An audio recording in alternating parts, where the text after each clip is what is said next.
लेकिन लगता है उद्धव ठाकरे भी सियासी तौर पर ट्रैप हो गए हैं। ट्रैप हो गए हैं एनसीपी कांग्रेस की तरफ से, ट्रैप हो गए हैं अपनी ही शिवसेना की तरफ से, क्योंकि बगावत के बाद जो सियासत हो रही है उसमें उद्धव के हाथ चारों तरफ से खाली ही दिखाई दे रहे हैं।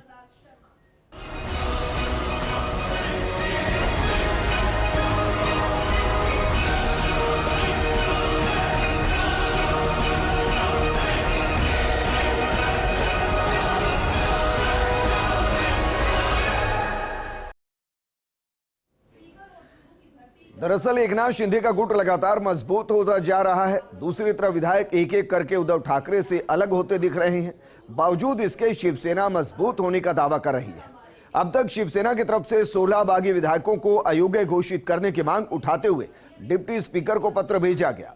दूसरी तरफ शिंदे खुद को विधायक दल का नेता बता रहे हैं। कल हुई शिवसेना विधायकों की मीटिंग में पार्टी के सिर्फ 13 एमएलए पहुंचे थे, जबकि महाराष्ट्र में उनके 55 विधायक हैं। यानी यह साफ हो चला है कि बाकी 42 विधायक शिंदे गुट के साथ हैं। इनमें से 38 विधायक शिंदे के पास गुवाहाटी भी पहुंच चुके हैं। यानी अब शिंदे गुट पर दल बदल कानून लागू नहीं होगा। महाराष्ट्र में चल रही सियासी गहमागहमी के बीच शिवसेना ने कल दोपहर 1 बजे राष्ट्रीय कार्यकारिणी की बैठक बुलाई है। वहीं अभी मातोश्री में राजनीतिक संकट से उबरने के लिए उद्धव ठाकरे और शरद पवार के बीच आगे की रणनीति को लेकर चर्चा हुई। एक तरफ जहां मातोश्री में उद्धव ठाकरे की शरद पवार के साथ बैठक हुई, वहीं उनके घर के बाहर सड़क पर हजारों शिव सैनिक उनके समर्थन में जुट गए। वो उद्धव के समर्थन में नारे लगा रहे हैं। शिव सैनिक बैंड बाजे के साथ उनके घर के बाहर जुट रहे हैं। बसों में भरकर वहां लगातार पहुंच रहे हैं।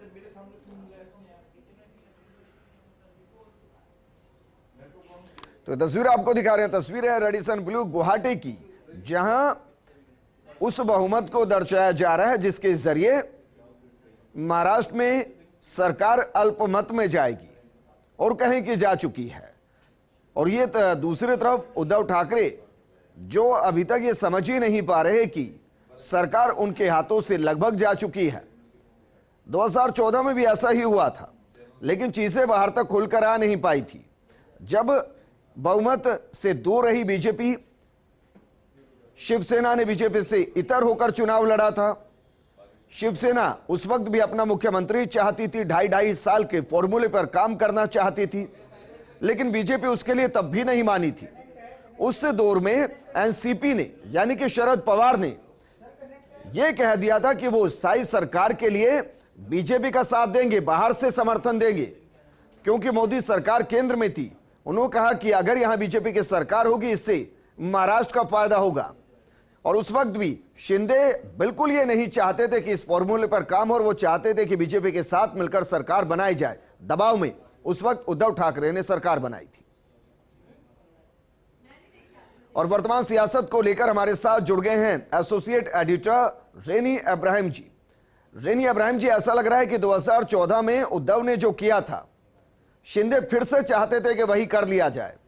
इस बार उद्धव माने नहीं और अब उनके हाथ में कुछ है भी नहीं। शरद पवार के साथ जो बैठक हुई, क्या वाकई में उसमें कोई परिणाम निकल सकता है, या जितनी देर तक ये खींचेगा उससे उद्धव को सिर्फ नुकसान होगा, शिवसेना को सिर्फ नुकसान होगा? शिवेंद्र जी, जहां तक मेरी जानकारी है, इस मीटिंग और उसके पहले भी जो सोच विचार हुआ था, उसके तहत ही जो डिस्क्वालिफिकेशन का प्रोसेस हुआ था, पहले 12 बागी विधायकों को, उसके बाद 5 और जोड़कर, और हालांकि इस बात की पुष्टि हुई नहीं कि उसके बाद और भी 6 औरों को भी डिस्क्वालीफाई करने का एप्लीकेशन दिया गया है नई स्पीकर के पास।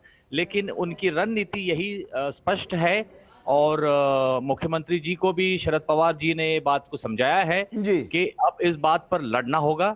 और फ्लोर टेस्ट के लिए भी अभी एमवीए गवर्नमेंट तैयार होते हुए नजर आ रही है। उनका मानना यह है कि इतने डिस्क्वालिफिकेशन होने के बाद बीजेपी कितने भी बागी विधायकों को उतना जुटा नहीं पाएगी कि वो अभी मेजॉरिटी दिखा पाएगी महाराष्ट्र के स्टेट लेजिस्लेटिव असेंबली में।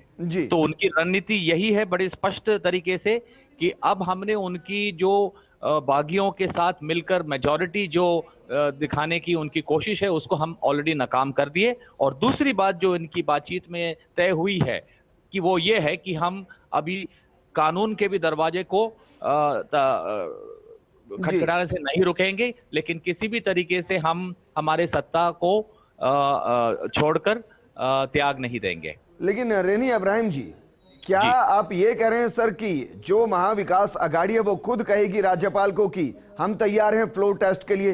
क्योंकि अमूमन तो हम ये देखते हैं कि जो विपक्ष में बैठे होते हैं या जो ये कह रहे होते हैं कि सरकार अब सत्ता खो चुकी है, बहुमत खो चुकी है, वो राज्यपाल के पास जाते हैं, वो कहते हैं कि सरकार अल्पमत में है और उन्हें फ्लोर टेस्ट के लिए आमंत्रित कीजिए।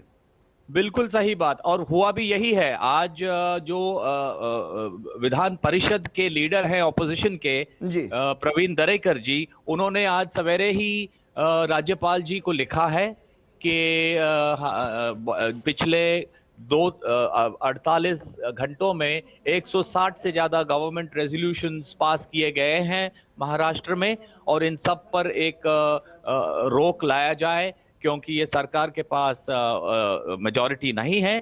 और इसके चलते हुए गवर्नर भगत सिंह कोश्यारी जी, जो अब भी अस्पताल में है लेकिन वो कोविड मुक्त घोषित कर चुके गए हैं, और आज शाम में ही राजभवन से मेरी बातचीत में उनके पीआरओ उमेश काशीकर जी ने मुझे बताया था कि कल उनका डिस्चार्ज के बारे में अस्पताल से तय हो सकता है, अगर और डॉक्टरों को ये लगे कि उन्हें और थोड़ी रेस्ट की जरूरत नहीं है, हालांकि वो कोविड से मुक्त हो चुके हैं। तो अब गवर्नर के पास ये जो पड़ी हुई है प्रवीण दरेकर जी की एप्लीकेशन कि ये जीआरओ को रोका जाए, तो उसके बाद यही अपेक्षित है कि गवर्नर एक एक्टिव रोल में आ जाएंगे और किसी न किसी तरीके से एक फ्लोर टेस्ट की घोषणा हो सकती है। बस मसलन जैसे 1 साल से स्पीकर की पोस्ट जो है वो महाराष्ट्र लेजिस्लेचर में वेकेंट रही है, तो किसी तरीके से अगर गवर्नर जी ने कह दिया कि भाई आप लोग कुछ नहीं तो ये स्पीकर की पोस्ट की इलेक्शन कर दीजिए और हाउस को कन्वीन करिए, किसी तरीके से एक फ्लोर टेस्ट के लिए कहा जाने के लिए इनकी तैयारी हुई है। ये जो मीटिंग गवर्नमेंट की तरफ से हुई है सर, वो ये तय करने कम शब्दों में मैं आपसे जानना चाहूंगा, क्योंकि बीजेपी के 106 हैं और 42 कहे जा रहे हैं कि अब शिंदे के साथ हैं, आंकड़ा हो जाता है 148 और ये आंकड़ा बहुमत से ज्यादा है, ये सच्चाई है। तो क्यों नहीं ये दोनों मिलकर ही राज्यपाल को लिख देंगे कि सरकार के पास बहुमत नहीं है, हम मांग कर रहे हैं फ्लोर टेस्ट कराया जाए? तो यही मैं आपसे कह रहा हूं कि वो जो 42 और अभी वो नंबर चढ़कर 43 पर आ चुका है लेटेस्ट हिसाब से गुवाहाटी से। तो लेकिन अगर ये 42 में से 17 को डिस्क्वालीफाई कर दिया गया है जैसे डिप्यूटी स्पीकर के रूलिंग से, तो उनके नंबर घट जाते हैं। यही मैंने आपसे बताया था, ये है। लेकिन महाराष्ट्र के अंदर सर आप सियासत को बारीकी से देख रहे होंगे, ठाकरे परिवार का रुतबा चलता था, क्या वर्तमान स्थिति ये हो चली है कि रुतबा पीछे रह गया है और विधायक अब ये सोच रहे हैं कि डूबते जहाज में सवारी करने से ज्यादा बेहतर है जो नया नवेला जहाज बन रहा है उसमें चढ़ जाएं सारे मिलकर?